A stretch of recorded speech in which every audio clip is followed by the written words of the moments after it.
Welcome to another episode of Winning for Life show. Be inspired for the play we call life, or we say we want the authentic, sovereign living, but winning for life, not just in life. And today, I like to share a story about truth. I guess it's a truth story.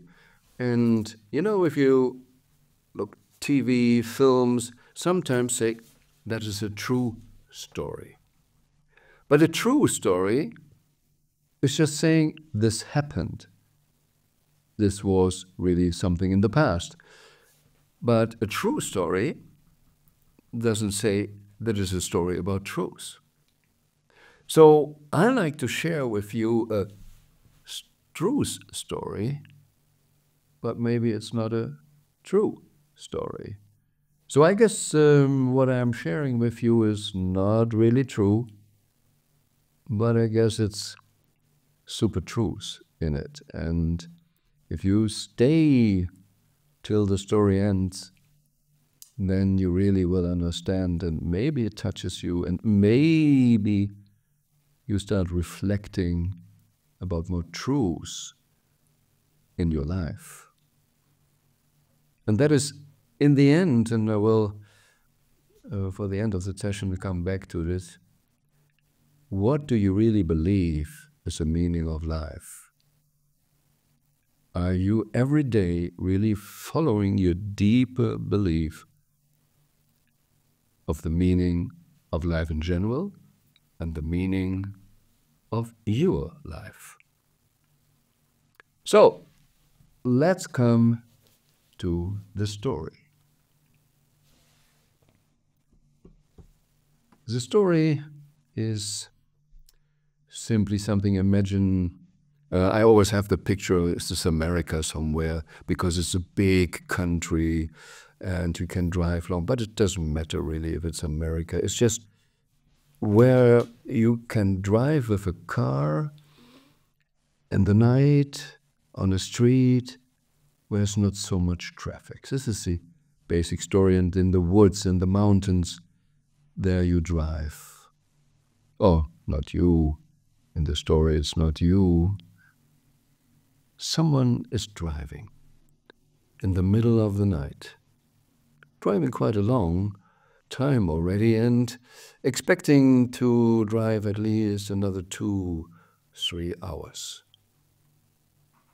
to an area seems to be quite lonely through the mountains. Luckily enough gas, and so driving. But then, and it's important for the story, in the night, it starts to rain. It's really pouring from heaven. And it's a kind of thunder and lightning. So it's really, really bad, stormy weather. Okay, it's not really nice driving. The wipers have a hard time that you can see the street, and because you're driving there alone, the street has no lights and no other cars are coming. So it's just huge darkness, dark, and you try to find your way. You need to slow down to this. This person driving there, lucky, has not a time pressure, but it is not really nice driving through this dark, stormy, rainy weather where you need to extreme concentrate on the street, where to drive. And you need to slow down, but even the lights, you can't just see far because the rain is reflecting so much light, so it goes really slow. So just imagine driving in an hour like this, because you go very slow, so you don't make so much distance. So in the middle of the woods, in the mountains, and then suddenly the car breaks down, stops. It's just enough time to And it's dark and you can't really see where is the street ending, what's besides the street. But you better, even at the moment no cars coming, you better go close to the border of the street, that if the car comes, it's not crashing into you. So now you're sitting there, car stopped, it's still raining, extreme rain, everything is dark, no light, and you need to do, what? You check and try to start the car again, but nothing is really working. Okay, you better shut off the lights, save battery, and start thinking, what can I do now?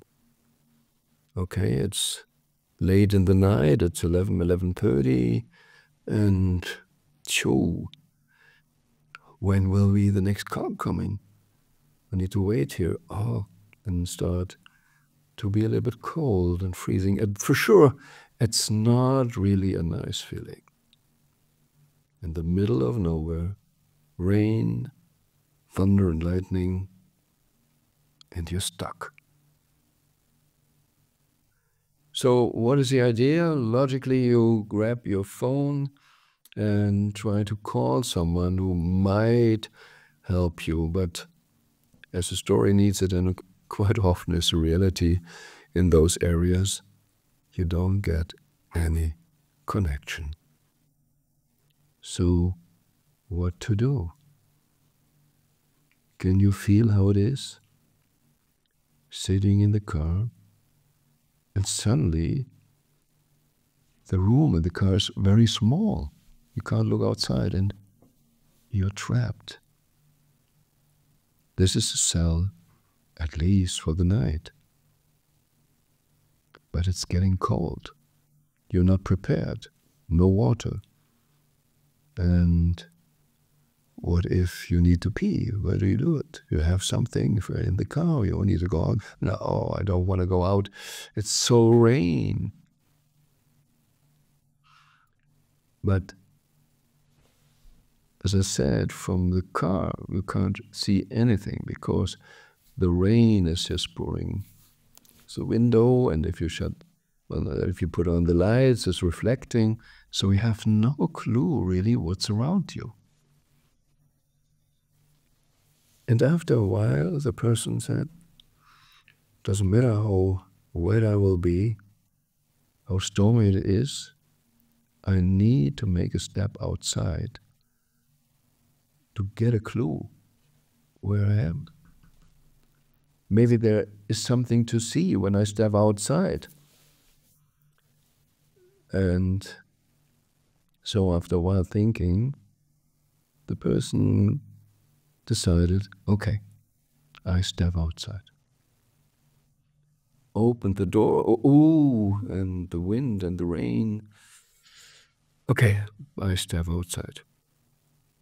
And accepting being totally wet, standing now outside and try to see. And even if it's dark and it's pouring water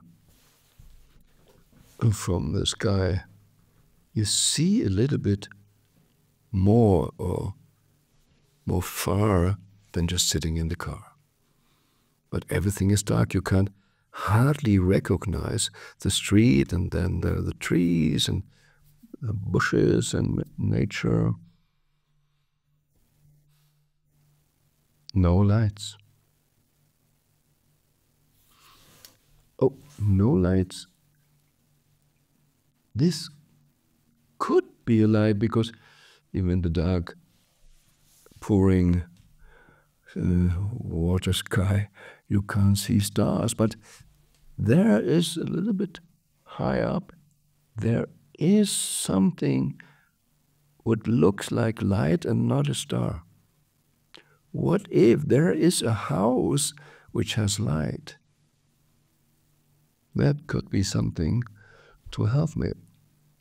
But I only can find out if I go there. Just standing here doesn't matter, and it's too far away. Even if I shout, nobody will hear me. So, what to do? Decision is made. Walking straight to the light. And it's high up. So it looks like this is a kind of mountain, a hill, whatever, hardly to see. But we know we drove through a valley, so yeah, there could be a high up a house. Maybe a kind of farmhouse or whatever. At least we hope there is a house. And so, crossing the street and always looking at the light and try to go straight in the direction of the light, even if there are trees and everything, and walking straight to the light. But suddenly, the person hits a fence. There's a fence. Wow, what is that? How do we get over the fence? I just check it, walk a little bit left and right, and oh, here is a gate, a little gate. The fence is kind of the height of a person. Let's say it's 5 to 6 foot high. And luckily the gate is open, so go through this, whatever that is, just to face the direction where the light is. And then going. And suddenly stumbling about what? There must be a stone. What is it? When I was stumbling upon and just grabbing the phone at the flashlight and, oh, shit. Now I see tombstone. I'm on a graveyard. Wow, in a graveyard. And try to read what's written there. And there is a name that seems like the day when the person died. And then underneath written 4 years. Oh shit. Okay, stumbling to the next. Go further. You got not leave. Look at the light and walk and walk and walk. And stumbling again and checking. Okay, another name. I guess a date of passing away, and then 2 years.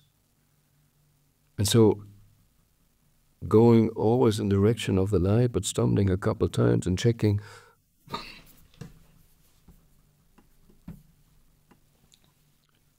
Always stones with names, a date, and then sometimes 3 years, 4 years, 5 years, 2 years. Gosh, this must be a cemetery for kids, children. Gosh, and they died so early. Oh, go ahead. There's a light, light, light, light, and logic, here comes another fence. So the cemetery is surrounded by a fence. But checking, yeah, there is another gate, and luckily this gate is open. And then walking always up the hill towards the light. The lights come closer, and walking totally wet, already exhausted up the hill, still feeling the shock of stumbling across these stones and the children cemetery. But focusing on the light, I need to go to the light and figure out, is this a house? And coming closer and coming closer. And you see it's not just one light, it's a little more lights. It looks like lights through windows. Yes, it looks like a house. Ah, maybe there is hope. And then coming closer and then finally reaching the house. It's a house, and the house has light. Ah, what a relief. We don't know who's living there, and it's a nice person or not a nice person, but it feels in this loneliness, in this weather, it feels like an oasis where I can feel be rescued. So finding the door, knocking at the door, and a man opens and says, "Huh, where you come from? Here in the middle of the night." I says, "Oh, thank you, that someone is here. I broke down my car broke down there. I didn't know what to do, and then I saw a little light, so I thought here is a house, so I walked up. My phone is not working. I can't stay in the car. It's too cold, and so I hope you can help me. But forgive me. I'm a little bit confused. So then walking about the children's of course, the children's cemetery to finally find. Do you walk what? Maybe the children cemetery there. What? We don't have a children's cemetery here. What are you talking about? Now, yeah, there is a kind of, it looks like a cemetery, and on the stone was written 2 years, 5 years, 3 years, 4 years, and so it must be. No, that is not for children. That is just our normal cemetery. Yeah, but why we have the 2, 4? Yeah, if someone dies, we make a note on the stone how many years in his life, in her life, she was happy. It's a number of years in life of happiness. Whoa, that shocked even a little bit more. Yes, and here ends the story of truth. Not a true story. I do think I mixed it with you, me, and this person. But what if on your stone one day is written the number of years you were truly, truly happy? So how did it feel for you? Imagine we count the years, the days, the hours of happiness in your life. What if one day you need to add the hours to days, weeks, years, and that's really then the number on the stone? What if we would go for that? Would it change something in your day, in the way you live? Dalai Lama says, meaning of life is happiness.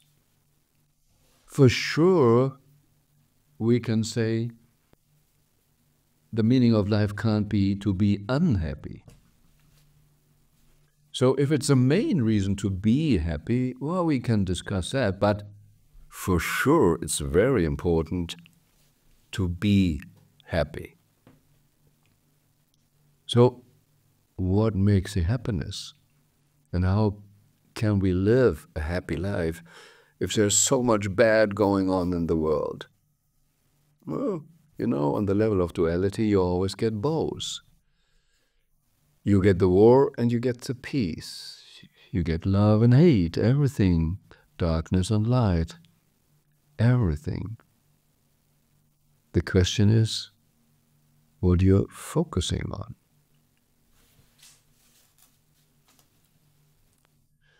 We changed here our title of the radio sessions from inspiration ones to winning for life.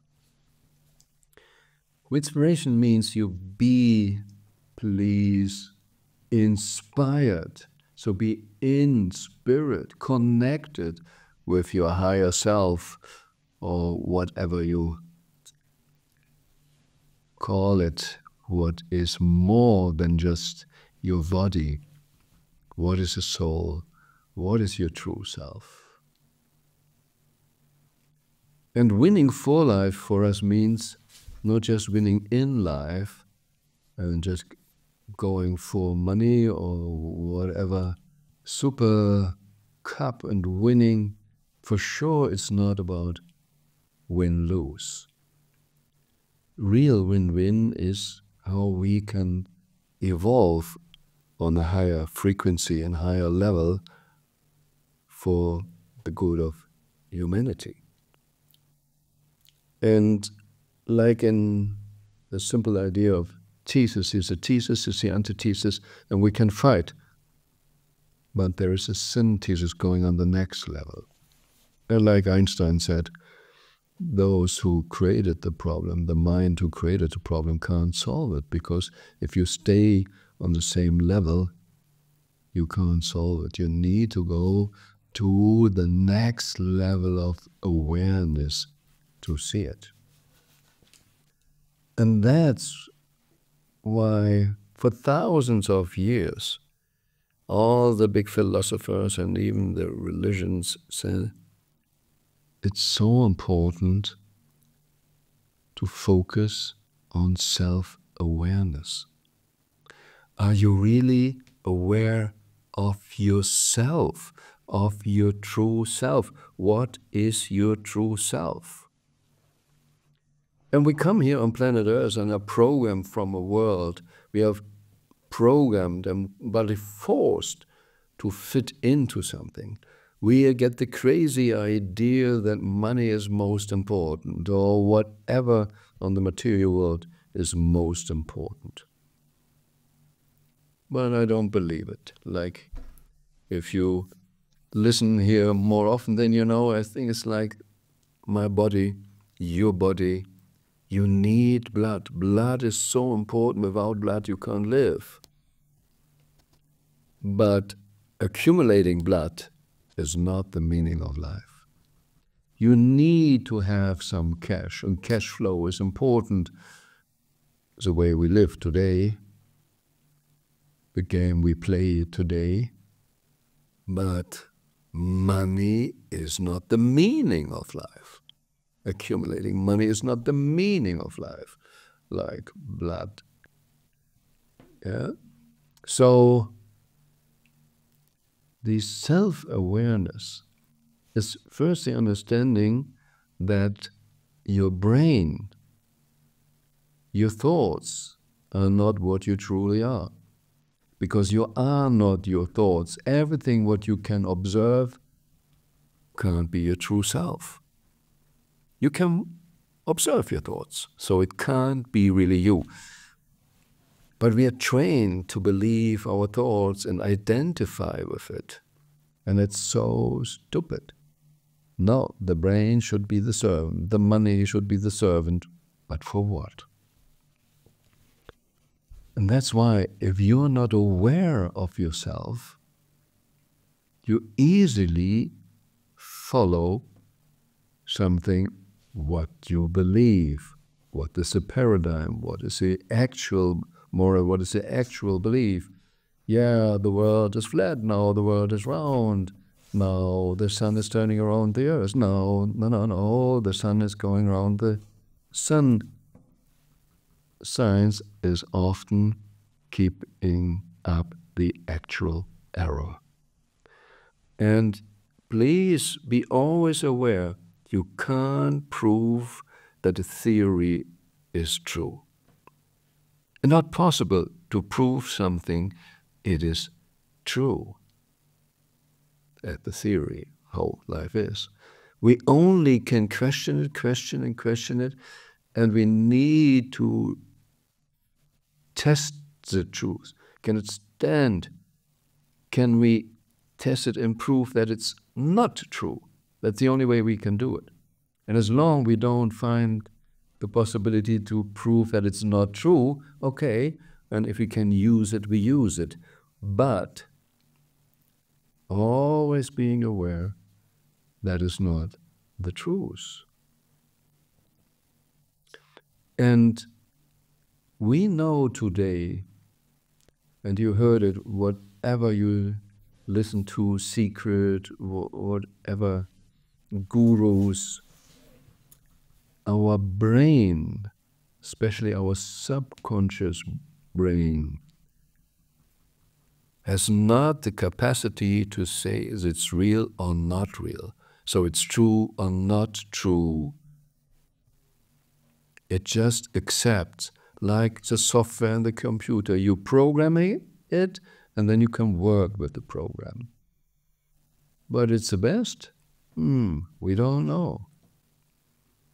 It's the same with ChatGPT today. Wow, we found a way to get all the data from other brains, bring it together, and then come something out.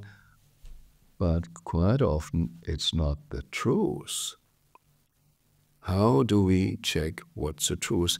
But I don't want to go on the techie stuff. How do you know that what you think, what you feel, is the truth? You are tricked daily by your brain, by the programming, because it comes only out what's programmed. And if the truth is not programmed, everything what comes out can't be the truth. And that's why for thousands of years they say the self-reflection, the self-awareness. You need to go deeper to figure out what is my true self.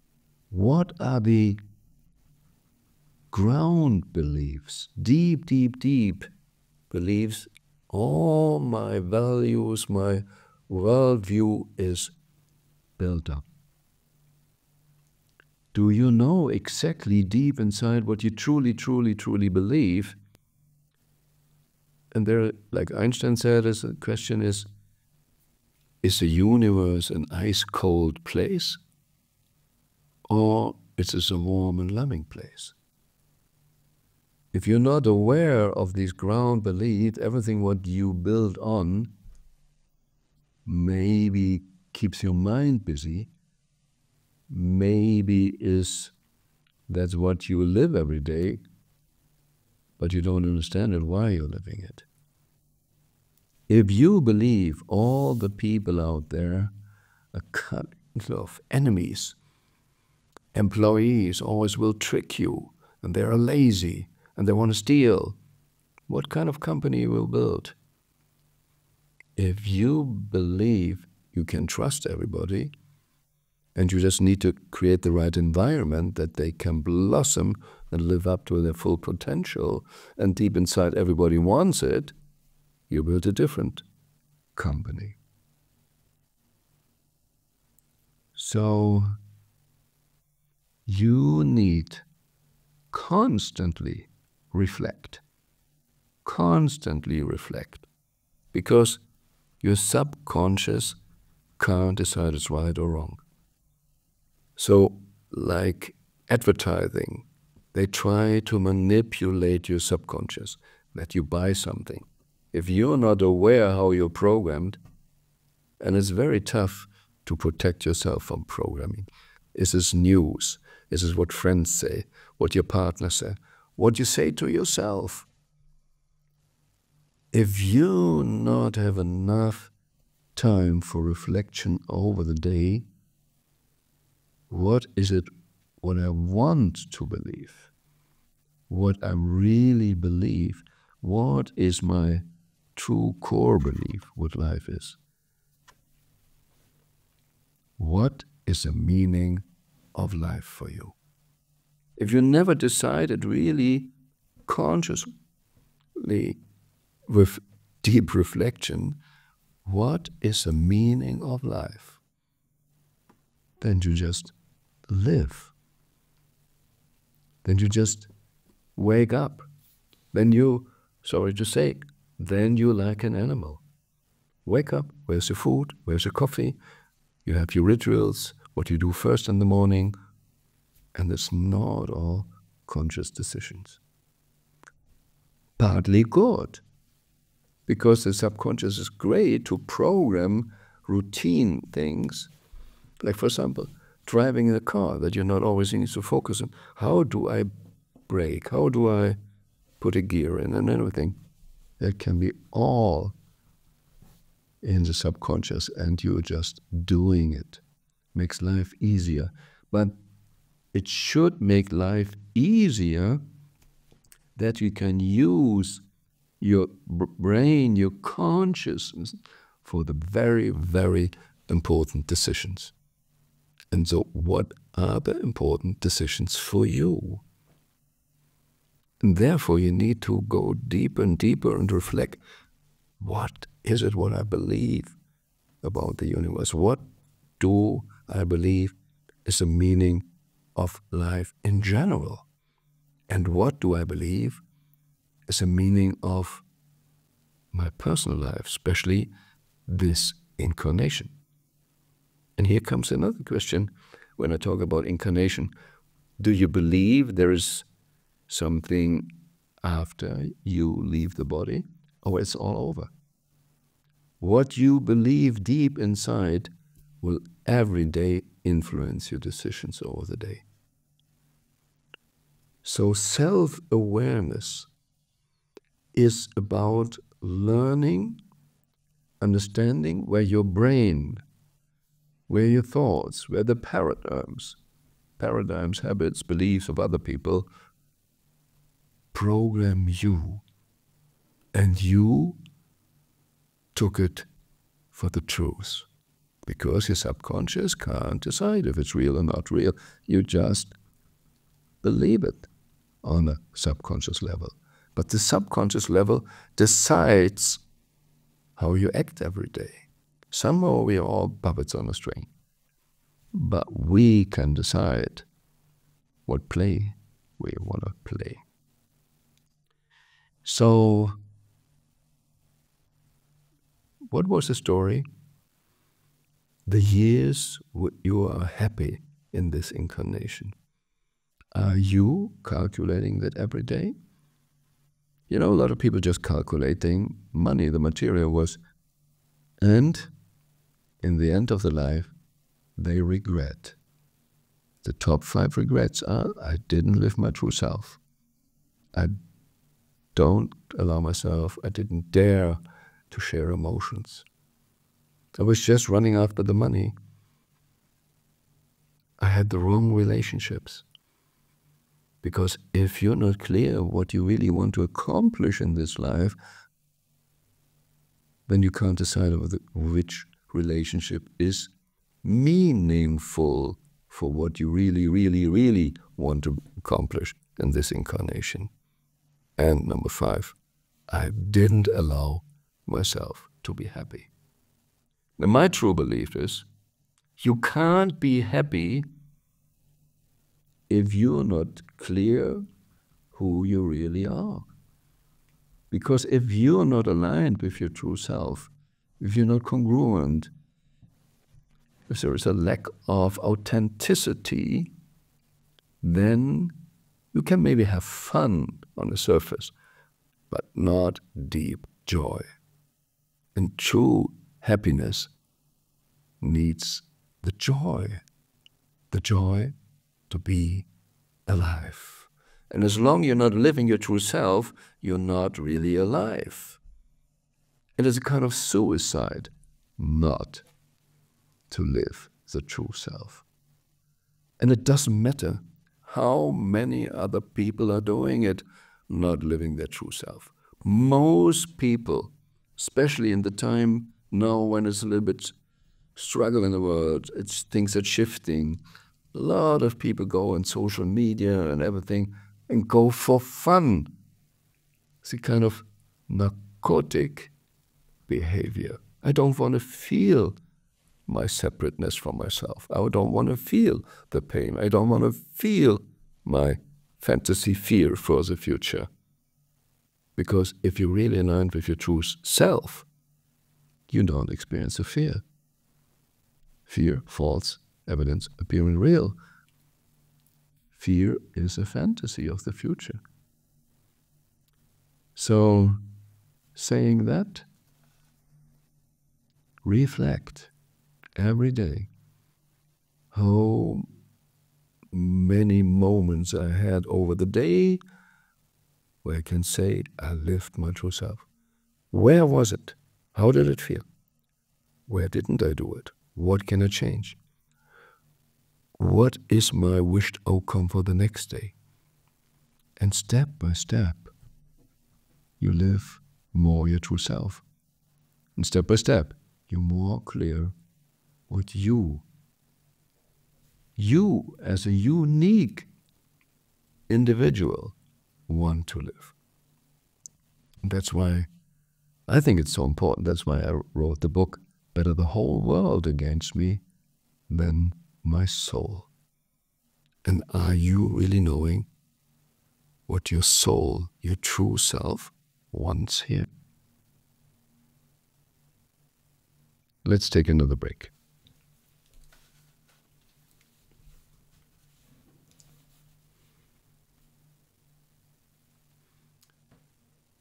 So, if we reflect the questions we had so far, then, as tough as it sounds, we all need to be aware that our brain, especially our so-called intellectual brain, left brain, is mainly our biggest enemy. Because it says something what we believe, and if we identify with it, we are lost. Our brain should be the servant. Our left brain should be the servant, like we simply say, heart should decide, and brain should then figure out how we can make things happen on planet Earth. But with intuition anyway, you make a lot of better decisions. And that's why today I want to give you two focus topics for meditation. First of all, I'm a strong believer that most teaching, especially yoga studios and everything, about meditation is, from my perspective, kind of wrong. I'm a friend of direct paths. And a lot of people go in a yoga studio to be relaxed, to have less stress, meditate, calm down and everything. Yeah, it's good to live in a state of being relaxed. But if you use it just for relaxation, it is like, I'm exhausted and now I have time for a break. I'm running and running and running, now I have a time for a break. And then you run and run and run, again in the wrong direction. Maybe you shouldn't run. It's about what is your true self. So meditation, or I don't call it really meditation, it's just going in a state of alpha or even lower brain waves to really skip the dominance of the brain, the beta brain waves, to go deep and deep and deep to experience and find out what is your true self. What is really my inner voice? When I'm really connected with my higher self. And it's, maybe you don't get the connection directly in the first, because we trained wrong. But you want to be really aligned. Today we talk about beyond different timelines. We talk about fifth dimension. Yes, we are not really 3D level beings. The body is on the 3D level. There's a lot of things on the so-called 3D level. But we are more. We are multidimensional. Or let's say simply, we are spiritual beings looking here for a material experience.